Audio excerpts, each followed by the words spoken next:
AWS RDS MySQL Service Hands-on Demo Basics. In this section, let's go ahead and get our hands dirty in launching an RDS instance. It'll be a MySQL instance, and see how we can connect to it using MySQL Workbench. So what are the objectives?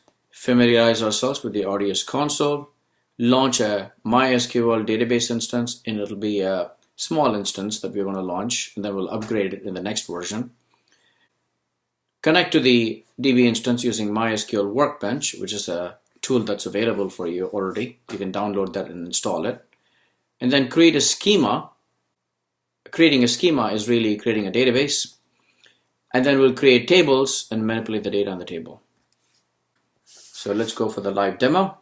If you have not launched any instance, you'll see a screen like this. Otherwise, you will see the list of instances that are available. Currently, on the dashboard, there are no instances. These are some of the other menu items. We'll talk about these things later on. Just wanted to show you there are menu items on the left-hand side. Let's go back to instances. You can say launch a DB instance. At this point, we have the opportunity to select one of many different databases. We can select Aurora, MySQL, Postgres, Oracle, or SQL Server. Let's pick the default MySQL. Now it asks you, do you want a multi-AZ deployment with provisioned IOPS storage, or do you want a normal one? We'll just go ahead and pick up the normal one. I'll say no to this. Next.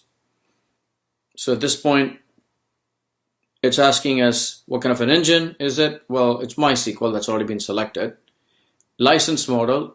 It's the general public license model. That's not going to change. That's the only license model that's supported for MySQL. DB version engine, let's pick the latest one, 5.6.23. We can do that.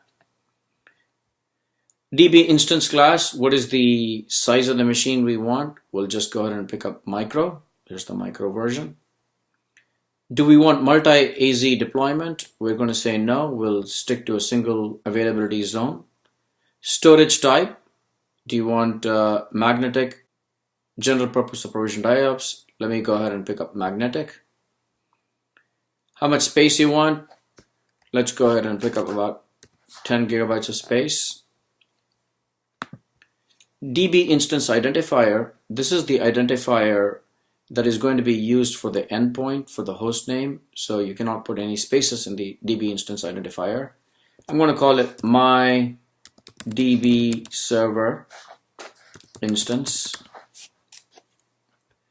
Master username, this is the root or admin username that has super user privileges in order to create databases, tables, control access to the database. You can pick whatever name you want, but I usually pick either root or admin. I'm going to say root, and the password I'm going to say is root, and the other password is root. Next step.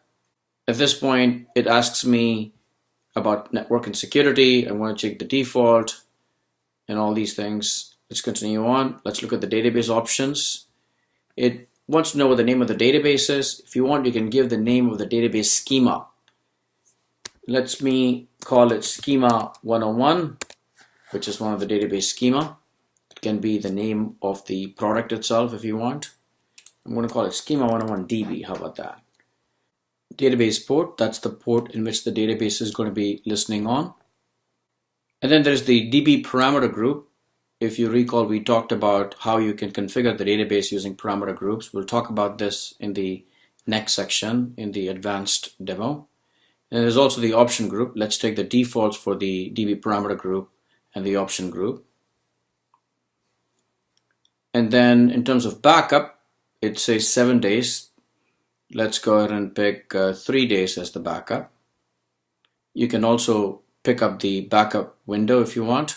So I'm going to select the backup window. You can say what backup window you want. And notice the time is in UTC. I'm going to say at 1 a.m. every day, the backup should get done. You can also say whether you want automated minor version upgrade. In this case, I'm choosing yes. And I'm going to launch the instance at this point. The launching of the instance is going to take a few minutes. Let's go ahead and click on View Your DB Instances. Notice the instance is being created. Click over here and see how things are going. There's also an Instance Actions menu over here. Logs available over here. Let's click on Instances. The instance is being created. So I'm going to wait and then come back as soon as the instance has been created. Okay, so the database is available. It took a few minutes for the database to be available. And if you actually look at the events, you'll notice that it says it started creating the instance, which is the MyDB server instance, around 10:19 and then finished at 10:23. It took about 4 minutes to complete the creation of the database instance. Okay, so the instance is up. You can click on this little arrow over here to get the details about the instance. You can also get more detailed information about the instance by clicking on Instance Actions. See Details, it gives you more details. A few things to note here. If you look at this right here, it says MyDB server instance.cithv0wv, this long string over here. That's your host name for the RDS instance, and the port is 3306. That's your endpoint right there. And then it tells you all the configuration details, version of MySQL, the license model, talks about where the instance was created. So in this case, it was created at US West 2A. That's the availability zone. So US West 2A is the availability zone. It's not a multi-AZ. Okay, so now that we have the endpoint, maybe we can connect to the database and see if we can look at the database. All right, so for that, what I'm going to do is launch MySQL Workbench. MySQL Workbench is a nice tool that you can download that allows you to connect to the database and execute query operations. So let's go to MySQL Workbench. Here's MySQL Workbench. I already have connection to my local instance, but what I really want to do is create a connection to the database that's out there in my cloud. Click on the plus, connection name. I'm going to call it My Cloud Instance. Maybe, all right, that's fine. My Cloud Instance is good. And then it says, what is the host name? I'm going to change this to the long host name, which I copied, 3306. The username is root. The password stored in keychain, it's going to be root. If you recall, when we created the instance, that's what we gave the password as. And then you can test the connection. Say test connection. It says connection parameters are correct. Everything is good. So that means I should be able to get a connection to the database. Let's see. If you look at the MySQL Workbench console carefully, on the left-hand side is where you have the schemas. I have information schema, InnoDB schema, performance schema, and schema 101DB as 4 schemas. 3 of these schemas are already part of MySQL. Schema 101DB is the schema or the database that we created as part of creating the DB instance. We can use that, or we can create our own schema. What I would like to do at this point is use the MySQL Workbench text editor that we have over here to write SQL statements and execute the SQL statements. Let me go ahead and copy from my notepad the various SQL statements. The first statement that I'm going to execute is create database, Acme DB. I'm going to create a brand new database schema. Select that, click on it, that'll execute the database schema. It's going to create a brand new database schema called Acme DB. You don't really see it right now. That's because you need to refresh the database. Let me go ahead and click the refresh button.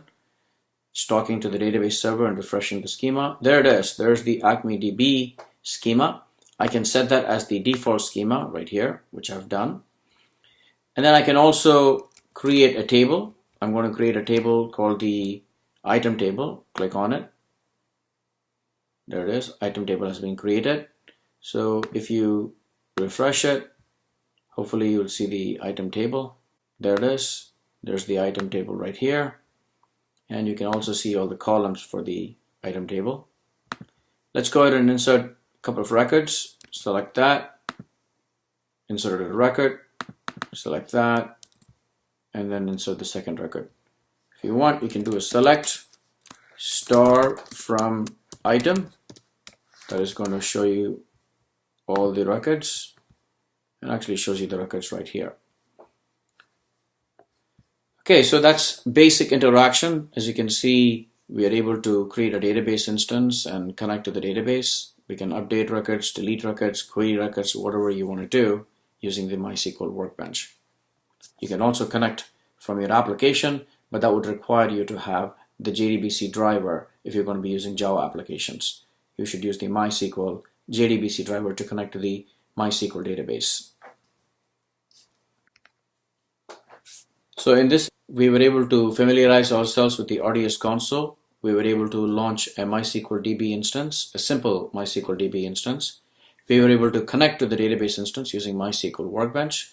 We were able to create a new database schema, and we were able to create tables and manipulate the data in the database.